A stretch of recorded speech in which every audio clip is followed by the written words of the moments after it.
예, 이제부터 오늘 하루의 대한민국 마지막 정치 토크를 만나보겠습니다. 토크 막차 타실 분들 지금부터 이거 보시면 됩니다. 유명 논객 두 분 나오셨습니다. 유인석 전 대변인, 강수영 변호사 나오셨습니다. 어서 오십시오. 두 분과 이 얘기를 좀 나눠보고 싶은데 사실 최근에 만약에 집권 여당의 민심이 많이 좋지 않다면 바로 반토막난, 한 달 새 반토막난 코스피 급락이 가장 결정적 영향이 아닐까 싶습니다. 특히 김용범 정책실장이 꽤 논란거리입니다. 미국, 중국, 일본 그 다음에는 이제 앞에 있고 우리랑 뭐 영국이랑 왔다 갔다 그러는데 저는 5위, 4위 될 걸로 보고 앞에는 세 나라밖에 안 남을 텐데 2년, 3년 뒤에는 저는 3강 된다고 봅니다. 시총 기준으로. 아 그래요? 야. 저랑 내기하시죠. 단일 이 상품 때문이라 그렇게만 보기는 어렵고 최근 두어 달 동안에는 이제 반도체 종목 자체 변동성이 되게 커서 이 레버리지 상품이 시장에 나온 시점하고 이 변동성이 커지는 시점과 겹치면서 더욱더 이렇게 좀 도드라지게 보이고 있습니다. 분명히 이 김용범이라는 자가 없었으면 이 위험천만한 단일 종목 레버리지 상품은 세상에 나오지 못했을 겁니다. 김용범, 그가 바로 대한민국 주식시장을 망친 주범이고 수백만 개미 투자자의 피눈물 위에 올라서 있는 망고의 역적입니다. 이재명 대통령, 귀국 전에 김용범부터 파면하십시오.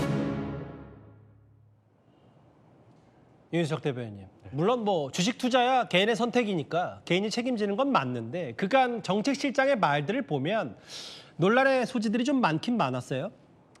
지금 뭐 그래픽에도 나오고 있지만요.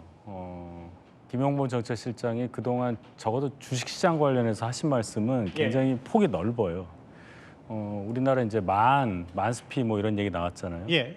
그리고 이제 반도체 슈퍼사이클 관련해서 이제 뭐 국민 배당금 만들자 얘기부터 시작을 해봐도 굉장히 국민들에게 기대를 많이 주는 말씀을 하셨는데 정책 담당자로서는 상상하기 어려운 발언, 뭐 나랑 내기하자, 뭐 시총이 뭐 얼마까지 간다, 우리 앞에 몇 나라 없을 거다라는 얘기까지 아주 호기롭게 그것도 김어준 씨 방송 가서 했던 게 얼마 안 됐잖아요. 근데 지금 많이 떨어졌어요. 불행하게도. 그렇다면 여기에 대해서 본인이 뭐 책임을 진다라는 것보다도 현상을 냉정하게 분석하고 국민들께 안정감을 줄 수 있는 발언을 해야 되는데 마치 국민들 탓을 하는 듯한 우리 국민의 투자 성향이 역동적인 것도 이유가 된다. 이런 얘기를 당사자가 하게 되면 국민들 마음은 더 아프겠죠. 뭐 투자한 것에 대한 투자 수익이 줄어든 거를 떠나서 내가 저 정책 담당자의 말을 믿고 투자한 것도 될 텐데 이제 와서 국민 탓을 하면 어떻게 하느냐 이런 비난이 있을 수밖에 없는 겁니다. 강수영 변호사님, 뭐 조금 전에 보니까 경실련조차도 시민단체에서도 폭라산테 문책해야 된다는 것 같은데 이런 것 같아요. 잘 나갈 때야 어떤 얘기도 할 수 있고 뭐 하지만 시장은 시장에 좀 둬야 되는데 마치 이 주식시장의 폭등도 현 정부의 정책 덕이라는 취지의 얘기가 고달의 부메랑이 된 것 같아서 그렇다면 저도 뭐 ETF, 단일 종목 ETF 때문에 다 이렇게 됐다고 생각하지는 않습니다만 뭔가 좀 청와대도 적극적인 대책을 내놔야 되는데 김용범 정책실장 그 이후에 좀 침묵하는 것 같기도 해서요. 개인적으로는 지금부터 보완책들이 계속 연달아 나올 텐데 오늘 뭐 오후 늦게 나온 게 예탁금을 3천만 원을 가지고 있어야 ETF 상품을 살 수 있다 뭐 이런 것들이 나오잖아요. 근데 문제는 이제 시장이 이제 신뢰가 중요한 건데 지금 김용범 정책실장을 필두로 한 이 모든 정책들이 시장에서 신뢰를 잃은 것처럼 보여요. 뭘 해도 이거 수습 안 된다. 이런 부정적인 시장의 시그널들이 자꾸 나오기 때문에 뭘 해도 정책 선호도가 떨어진다면 저는 마음이 아파도 청와대 입장에서는 상징적으로 김용범 정책실장에 대해서 뭔가 인사적인 조치를 취하는 것이 맞다. 그건 시장에 주는 시그널이다. 네, 그 이후에 뭔가를 해야 그게 시장에서도 이제 뭔가 달라지나 보다라는 게 되지 실장 그대로 두고 뭔가를 한다는 건 아무것도 안 되는 거 아니야? 이거 그러니까 불신한다는 거죠. 뭘 해도. 그래서 전향적인 조치가 필요하다고 저는 생각합니다. 뭐 이게 주식시장이라는 게 워낙 변동성 뭐 내일 뭐 다음 주부터 다시 올라갈 수는 있어요. 뭐 그건 뭐 아무도 모르는 일이긴 하지만 이 단일 종목 ETF가 전 세계적인 증시에 미치는 영향도 적지 않기 때문에. 근데 윤석 대변인님, 근데 전당대회 때 첫 번째 토론회 때도 이 주식 레버리지 얘기가 나왔는데 뭐 저는 다 뭐 각기 다른 입장을 냈지만 특히 정청래 후보의 말 중에 당분간이라도 저 ETF 거래를 중단해야 된다. 저 발언이 좀 눈에 띄는데 저걸 어떻게 받아들이면 돼요? 글쎄요, 제가 좀 알아보니까 거래 중단할 수 있는 법적 근거가 있긴 있는가 봅니다. 그래요? 굉장히 엄격하게 해석이 돼야 될 텐데 예. 거래 중단하면은 그 사인은 뭐가 되겠습니까? 투자한 사람 입장에서도 그렇고 한국 시장을 바라보는 뭐 예를 들어 외국인이라든지 예. 이런 사람들이 한국은 뭔가 문제가 있으면 그 종목에 대해서 거래를 중단시킬 수도 있는 나라다. 정부가 개입하네 뭐 이런 거잖아요. 예. 그러니까 시장에서 제일 싫어하는 정부 개입이 그대로 들어간다는 것이기 때문에 예. 정청래 후보의 말씀은 제가 볼 때는 뭐 지지자들을 뭔가 조금 더 설득시키기 위한 얘기일 수는 있겠는데 예. 시장 상황과는 전혀 맞지가 않는다. 오늘 ETF 관련해서 꽤 전문성을 가진 분이 하신 말씀이 있어요. 뭐라고 했어요? 레버리지 ETF 관련해서 시장에서 자연사시키는 것이 제일 맞는 것이다. 즉 시장에 더 맡기라. 이상 그렇죠. 판매를 하고 예. 더 이상 투자하지 않고 이런 식으로 해서 종목 자체가 없어지는 방향으로 가야지 어떠한 외부 변수가 작용을 해서 여기에 뭔가 영향을 미친다. 이런 것은 대단히 부적절하다. 이런 의견이 있었습니다. 뭐 지난주까지만 해도 10조 가까이가 있었던 그 종목이기 때문에 저걸 중단할 수 있냐 현실성 얘기도 있고 글쎄요. 김영법 정책실장에 대한 여러 논란과 목소리들이 야당에서 터져 나왔는데 아까 잠깐 얘기했던 저 자리가 바로 민주당 전당대회 당대표 후보도 첫 번째 TV 토론이었거든요. 그럼 결국 아무래도 지금 김민석, 정청래 두 후보 간의 경쟁에서 가장 큰 변수는 이 사람일 것 같습니다.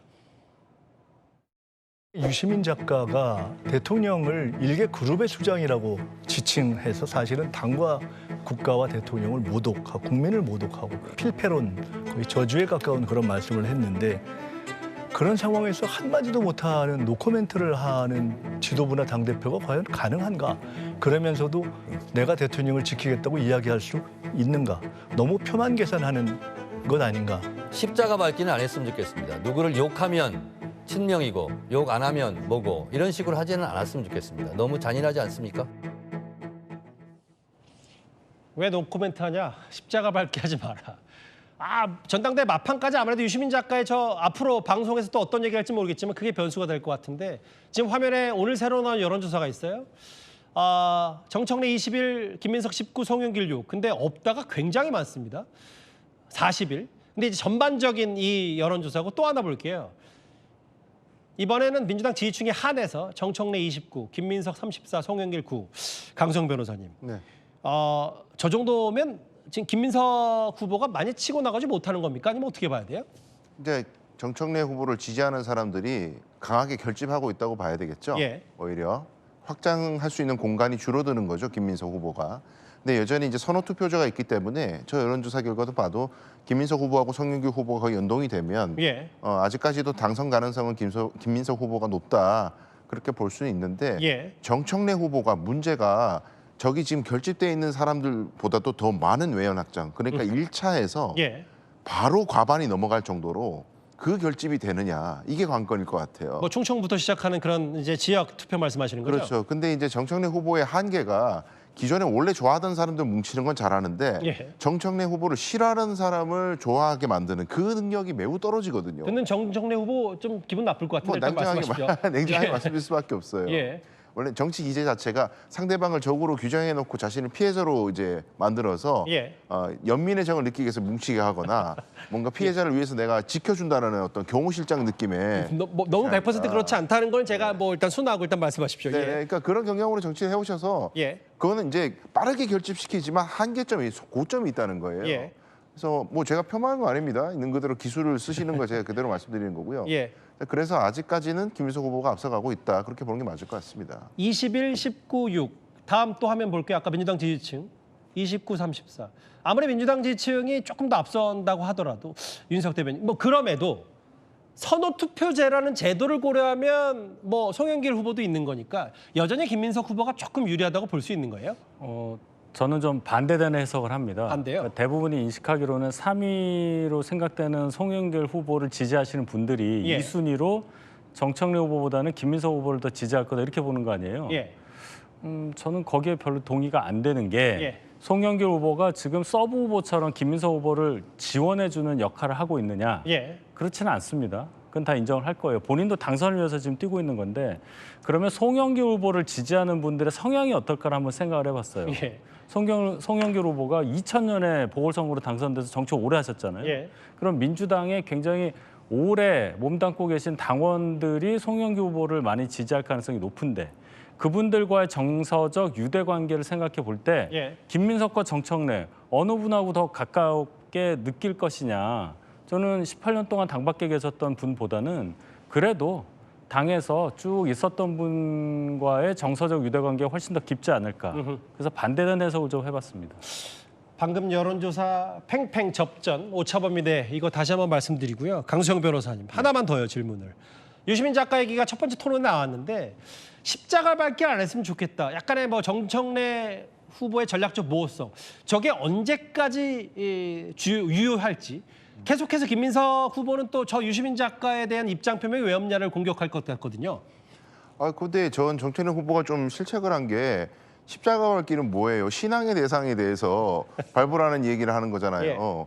본인은 유시민 작가를 신앙의 대상으로 삼는가 보죠. 그러니까 유시민 작가의 말씀을 이제 한 이유는 김민석 후보가 말한 이유는 본인은 지금 이재명 대통령을 지키겠다고 의리를 지키겠다고 계속 얘기하는데 유시민 작가는 앞장서서 필패론을 얘기하니까 그러면 따끔하게 한마디 해야 되는 거 아니냐. 대통령을 공격하는 자가 있지 않느냐. 이제 논리적 모순을 짚는 거거든요. 근데 저기에 대해서 계속 피한단 말이죠. 뭐 노코멘트라고 그랬다가 십자가 밝기라고 그랬다가 저걸 계속 유지할 수 있을까요? 오히려 마이너스로 전 작용할 거라고 봅니다.